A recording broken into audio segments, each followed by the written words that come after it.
خرم سلطان سلطان سلمان اعظم کی محبوب زوجہ اور سلطان سلیم دوم کی والدہ، آپ سلطنت عثمانیہ کی تاریخ میں طاقتور اور بااثر خواتین میں سے ایک تھیں۔ خرم سلطان ایک ایسی بدقسمت عورت کا نام ہے جو اپنی شہرت کے باعث مغربی مصنفین کا محبوب موضوع بن گئیں اور بہت سی من گھڑت باتیں خرم سلطان کے ساتھ منسوب کر دی گئیں۔ کچھ مصنفین نے خرم سلطان کو سازشی ترین عورت قرار دیا اور سلطان سلمان کو خرم کا کٹ پتلی بنا دیا۔ کچھ کے مطابق خرم جادوگرنی تھی جس نے سلمان پر جادو کیا اور سلطنت پر قبضہ کرنے کی کوشش کی، اور کچھ نے یہ الزام لگایا کہ سلطان سلمان نے خرم کے بہکاوے میں آ کر وزیر اعظم ابراہیم پاشا اور شہزادے مصطفیٰ کی جان لی تھی۔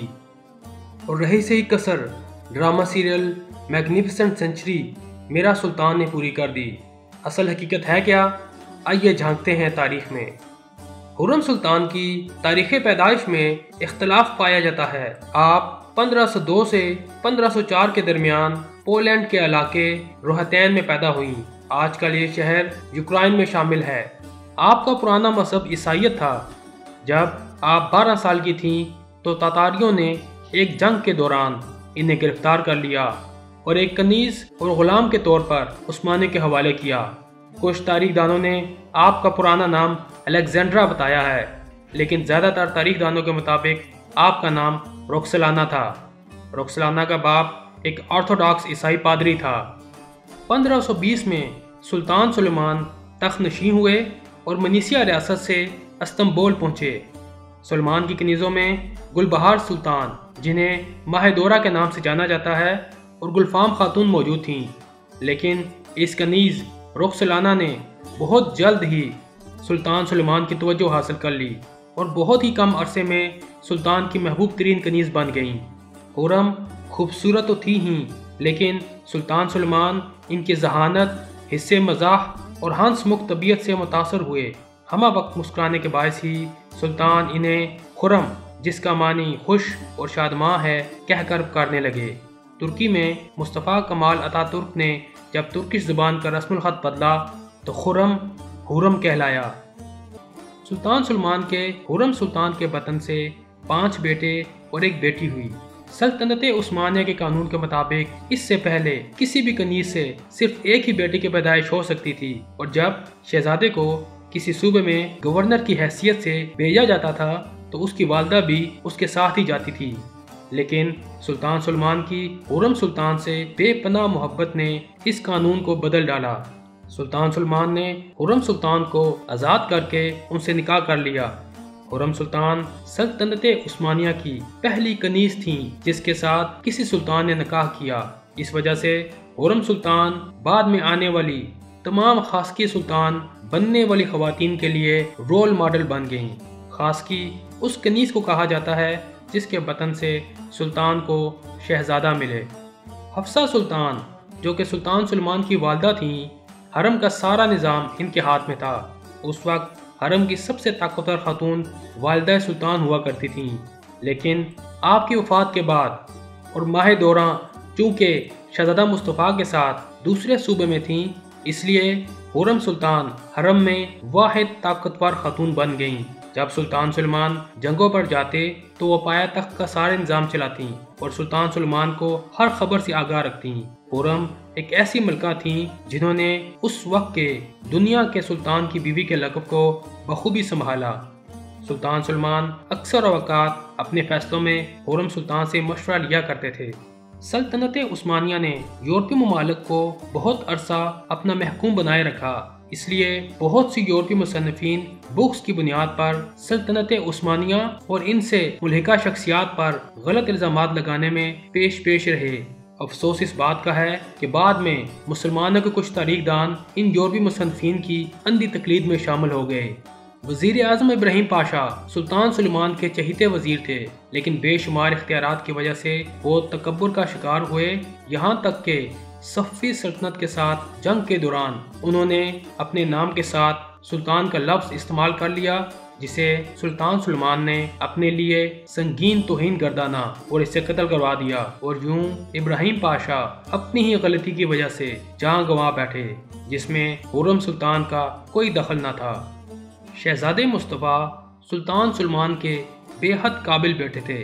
وہ خوبصورتی اور بہادری میں اپنے دادا سلطان سلیم اول سے بہت ملتے تھے۔ اگرچہ عثمانی سلطنت میں ایسا کوئی رسمی نظام نہیں تھا، لیکن اکثر یہ توقع کرتے تھے کہ سلطان سلمان کے بعد آپ تخت سنبھالنے کے حقدار ہیں۔ سلطان سلمان نے 46 سال تک حکمرانی کی۔ کچھ لوگ چاہتے تھے کہ شہزادہ مصطفیٰ اپنے بزرگ والد کو معزول کر کے خود تخت نشین ہوں۔ شہزادہ مصطفیٰ باغی گروہ کے بہکاوے میں آ گئے اور ان کو مثبت پیغام دیا۔ سلطان سلمان کو جب اس بات کا علم ہوا تو شہزادے کو اپنی جان سے ہاتھ دھونے پڑے۔ ممکن ہے کہ خرم سلطان شہزادہ مصطفیٰ کی موت سے خوش ہوئی ہو، لیکن شہزادہ مصطفیٰ کی موت کا الزام کسی طرح بھی خرم سلطان پر نہیں لگایا جا سکتا، کیونکہ شہزادہ مصطفیٰ نے اپنے غیر محتاط رویے سے ثابت کر دیا تھا کہ وہ تخت کے قابل نہیں ہیں۔ اگرچہ وہ بہادر تھے، لیکن ان میں دو نہایت اہم خصوصیات صبر اور محتاط رویے کی کمی تھی، جس کی وجہ سے وہ خود اپنی موت کے ذمہ دار بنے۔ اس کے علاوہ جب خرم سلطان کے بیٹے شہزادہ بایزید نے فساد برپا کیا تو اس وقت نہ تو سلطان سلمان اور نہ ہی خرم سلطان اپنے بیٹے کو قتل کرنے سے ہچکچائے۔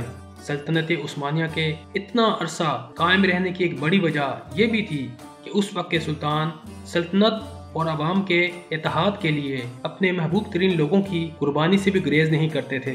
جہاں تک ڈرامہ سیریل میگنیفیسنٹ سینچری میرا سلطان کا تعلق ہے تو ترکی کے ادارے radio and television supreme council کو اس ڈرامے کے خلاف 70,000 سے زائد فون کالز آئیں اور مطالبہ کیا گیا کہ ایک عظیم سلطان کی حرم کی زندگی کو غلط پیش کرنے پر ڈرامے کی انتظامیہ عوام سے معافی مانگے۔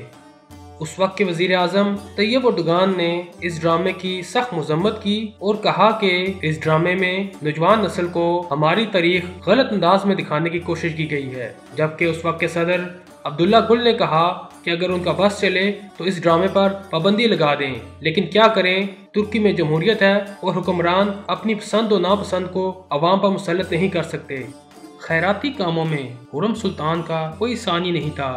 آپ نے سب سے پہلے مکہ اور مدینہ شریف میں پانی کی سبیلوں کے لیے اپنی ذاتی دولت پیش کی، استنبول میں بے شمار کام کروائے۔ آپ عثمانی سلطنت کی پہلی خاتون تھیں جس نے اپنی ذاتی دولت عوام کے لیے پیش کر دی۔ ایک 100 باورچی خانہ بنایا جس میں لوگوں کو صبح شام مفت کھانا دیا جاتا تھا۔ اسپتال، مدارس، فوارہ اور حمام تعمیر کروائے۔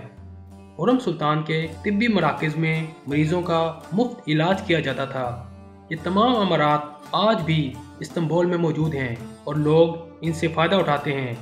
آپ کے ان خیراتی کاموں کی وجہ سے آپ کی بیٹی مہرمہ سلطان بھی آپ کے راستے پر چل پڑیں، یہاں تک کہ آپ کے داماد رستم پاشا بھی مرنے سے پہلے اپنی تمام دولت خیرات کر گئے۔ خرم سلطان 15 اپریل 1558 کو وفات پا گئیں۔ آپ کو استنبول کی مشہور سلیمانی مسجد کے صحن میں دفن کیا گیا۔ حرم کی خواتین آپ سے اتنی متاثر تھیں کہ آپ کی وفات کے بعد آپ کی انگوٹھی نسل در نسل چلتی رہی۔ سلطان سلمان نے آپ کی وفات کے بعد ایران کے ایک شہر کو خرم آباد کا نام دیا، جو آج بھی اسی نام سے جانا جاتا ہے۔